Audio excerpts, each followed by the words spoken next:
Alright, today, folks, we have my Week 12 power rankings of all 32 NFL teams. At 32, we have the Houston Texans, who have the worst record in the league and has only one win so far this year. At 31, we have the Carolina Panthers, who fired their head coach and maybe in tank mode, but they did beat the Falcons. So we'll see, but I have them at 31st. At 30th, I have the Cleveland Browns, who is fairly struggling. Let's see what Deshaun Watson can do when he returns this week against the Texans. 29th, we had the Denver Broncos, who just got swept by the Las Vegas Raiders and can't seem to win anything, even though they just need to score at least 18 points. At 28th, I have the Los Angeles Rams, who after winning the Super Bowl last year, has done everything in his power to not win again. At 27th, I have the New Orleans Saints, who beat the Los Angeles Rams, so therefore I had to put them in front, but the Saints as a team, they're struggling. They need to get something together going on offense. At 26th, I have the Pittsburgh Steelers, who beat the Saints. So I had to put them ahead of the Saints. Steelers, an offensive way, which is most of these teams' problem. A lot of these teams' problem as to why they are bad is because their offense. All of these defenses are pretty darn good. Las Vegas Raiders. This time, this team, its problem is the defense. They can score, but they can't stop anybody. Our offense can improve somewhat. They have areas where they can improve on offense, but the main phase of the game that they are bad in is defense. At 24th, I have the Jacksonville Jaguars, whose offense and defense is about the same, but I think they can work on offense a bit more. Just get some points. That's why I have the Jacksonville Jaguars beat the Raiders. So that's why I have them ahead of the Raiders. Alright. And 23rd, I have the Arizona Cardinals. You can't win without Kyler Murray. And when Kyler Murray's on the field, it's a bit iffy. They can win every single game, and then they can lose every single game. And that's how I feel about the Arizona Cardinals when they have Kyler Murray on the field. I think they should fire their head coach if they want they plan on getting anywhere. I think they can work on their defense mostly. Their offense is pretty solid. It's just the defense maybe needs a little bit of work. At 22nd, I have the Chicago Bears, who is playing phenomenal football, but they're just not winning.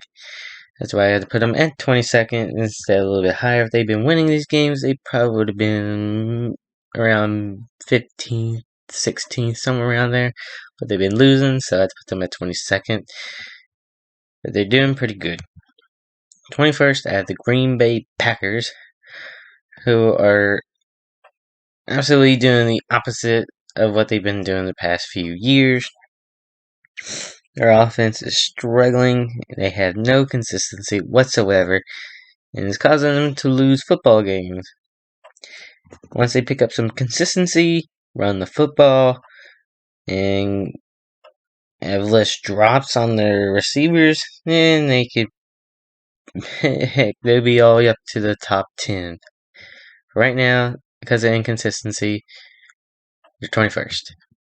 At 20th, I have the Detroit Lions, who are climbing recently after 3 straight wins and only losing to the Dolphins by 4. They are climbing. They're up to the top 20. They beat the Packers, they beat the Bears, and then they beat the Giants. After a slow start to the season, the Detroit Lions have really taken off the past 3 weeks. I like to see Detroit Lions progress. They play the Bills. I'm pretty sure they play the Bills Thanksgiving Day. I'll be sure to watch that game, and I'll be rooting for the Lions in that game. Because I usually you end up rooting for the NFC team most of the time in the NFC, AFC matchups. I'll be rooting for you Lions that day. 19th, we have the Atlanta Falcons, who are starting to show what we thought they were going to be this year. They're falling down the rankings after being almost to the top 10, almost, not quite there. They're falling down, starting to show that they are the Atlanta Falcons. I wouldn't be surprised if they drop out of the top 20 by next week. At 18th, I have the Indianapolis Colts, who just came off a 1-point loss to the Philadelphia Eagles, and before that beat the Las Vegas Raiders with their new head coach, Jeff Saturday. I believe the Colts are better than what they were with Frank Reich. Just a little bit better. They play the Steelers next week. And if they win that, then they should stay around the same ranking that they are. But if they lose, I expect the Colts to drop out of the top 20 of these rankings I have. Just with the new head coach, the Colts a bit more of a wild card, so I give them a little bit more of the edge. And they're my favorite team. So I give them a little bit bias. At 17th, we have the Los Angeles Chargers, who would probably be a bit higher if they didn't have all those injuries, but they do, and that's their team. This is their team now that they got to work with. They just can't seem to win, and they have a little offensive, defensive issues, coaching issues, but they can beat teams that they're better than, and then they lose to teams that they're not better than. It's simple as that. They're sort of the mid-pack tier teams here at 17th. And probably stay like this. They'll probably stay this ranking for the rest of the year. 16th, the Seattle Seahawks are slipping after a hot start to the beginning of the season. That big loss to the Tampa Bay Buccaneers. And I gotta say that the Seattle Seahawks are sort of slipping. If the defense is figuring out Geno Smith, Seattle defense ain't consistent, I expect Seattle to slip further in these rankings if they don't stop. 15th, I had the Tampa Bay Buccaneers, who did beat the Seattle Seahawks, who are on the rise, getting their offense and defense together. I expect the Tampa Bay Buccaneers to possibly jump up in these rankings if they continue this recent success. They sort of in this mid-tier where they were bad sort of in the beginning of the season. Now they're starting to come around. Of course, we'll see what they do next week. But right now, I have them at 15th. 14th, I have the New York Jets, who just got swept by the New England Patriots. Jets are just a quarterback away from greatness. That's what I gotta say. They're slipping. Let's see. I'm pretty sure Joe Flacco will be starting next week. We'll see how Joe Flacco, the Jets team, is different from a Zach Wilson-led Jets team. We'll see, and we'll see if they improve. At 13th, I have the New England Patriots, who are great defensively. Offensively, there could be some improvements. That's pretty much how the Patriots work. They're great on defense, and then they finish her out on offense with some check down passes, some runs, and this has been their winning formula for all those years. And that's how they continue to be under Bill Belichick. At 12, I have the Cincinnati Bengals, who just need some consistency in Jamar Chase to be healthy. The Bengals is an offensive line away from being in the top 5. That's what I gotta say. All about I gotta say for the Bengals. 11, I have the Washington Commanders, who are winning. Beat the Eagles, and they're showing they're a team on the rise with Taylor Heineke as their quarterback. At 10, I have the Baltimore Ravens, who have some minor issues with injuries, and that's pretty much how the Ravens roll. They're pretty great. It's just injuries to keep holding them back. Let's see how they do with Lamar Jackson towards the end of the year, if they plan on signing him for an extension or not. But the Ravens just need to be consistent, and they'll be fine. At 9, I have the Tennessee Titans, who just beat the Packers. The Titans have not really any talent besides Derrick Henry and their defensive line on that team. But with great coaching behind Mike Vrabel, they're up to 9th and they're winning these football games. That's all that matters if you win. At 8, I have the San Francisco 49ers, who are a team on the rise. Finally getting their offense together, have a stout defense, and just coaching is just the coaching and the coach QB relationship that's sort of holding the team back at all. If it's the only thing holding this team back. Last game they had a great relationship, the QB and the coach, and that's how they won in such a dominating fashion. I expect the 49ers to potentially move up in these rankings in the coming weeks. At 7, I have the New York Giants, who just lost to the Detroit Lions. Giants have great coaching, but they just need some receivers, and that's about it.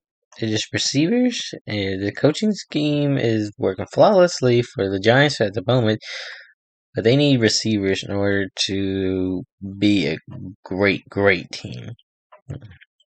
At 6, I have the Dallas Cowboys, who just smoked Minnesota Vikings. The Dallas Cowboys, they just need to utilize what the talent that they got. Mike McCarthy finally showed great coaching skills last game by utilizing Elliott and Pollard in their running attack. A great defense and a great offense.